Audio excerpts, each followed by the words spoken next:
February 25th, Mark chapter 7th, verse 24th until chapter 8th, verse 10th. And from thence he arose and went into the borders of Tyre and Sidon, and entered into a house, and would have no man know it, but he could not be hid. For a certain woman, whose young daughter had an unclean spirit, heard of him, and came and fell at his feet.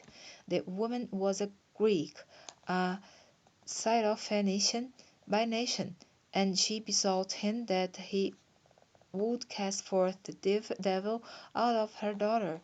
But Jesus said unto her, Let the children first be filled, for it is not meet to take the children's bread, and to cast it unto the dogs.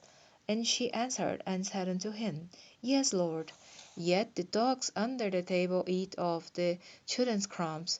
And he said unto her, For the same go thy way, the devil is gone out of thy daughter.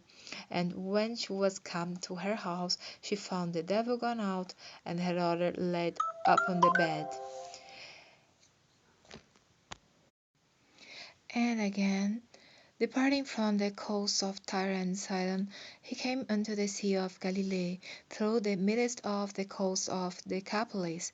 And they bring unto him one that was deaf, and had an impediment in his speech, and they beseeched him to put his hand upon him. And he took him aside from the multitude, and put his fingers into his ears, and he spit, and touched his tongue, and looking up to heaven, he sighed, and said unto him, Ephphatha, that is, be opened. And straightway his ears were opened, and the string of his tongue was loosed, and he spake plain. And he charged them that they should tell no man.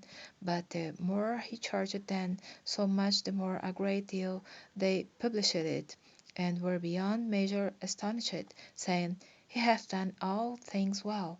He maketh both the deaf to hear, and the dumb to speak. In those days, the multitude being very great, and having nothing to eat, Jesus called his disciples unto him, and said unto them, I have compassion on the multitude, because they have now been with me 3 days, and have nothing to eat. And if I send them away fasting to their own houses, they will faint by the way, for divers of them came from far. And his disciples answered him, From whence can a man satisfy this man which with bread here in the wilderness? And he asked him, How many loaves have you? And they said, 7. And he commanded the people to sit down on the ground. And he took the 7 loaves, and gave thanks, and brake, and gave to his disciples to set before them. And they did set them before the people. And they had a few small fishes, and he blessed, and commanded to set them also before them. So they did eat, and were filled, and they took up of the broken meat that was left 7 baskets. And they that had eaten were about 4,000. And he sent them away. And straightway he entered into a ship with his disciples, and came into the parts of Dalmanutha.